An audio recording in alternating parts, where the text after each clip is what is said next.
กินยังกินน้ำส้มใส่กินมึง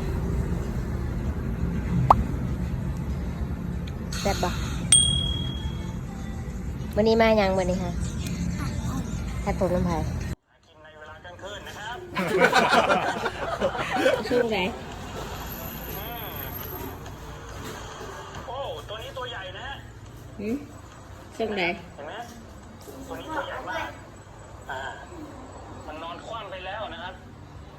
นี่ตัวใหญ่มากเลยนะครับน้ำจะโดนน้ำซัดมาเตยตื้นนะ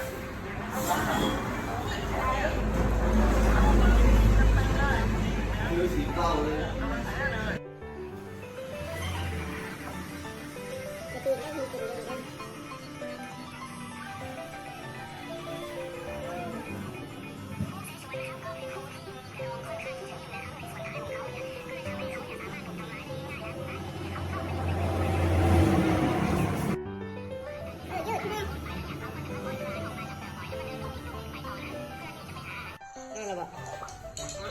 ได้ช่วงไหนฮะช่วงไหน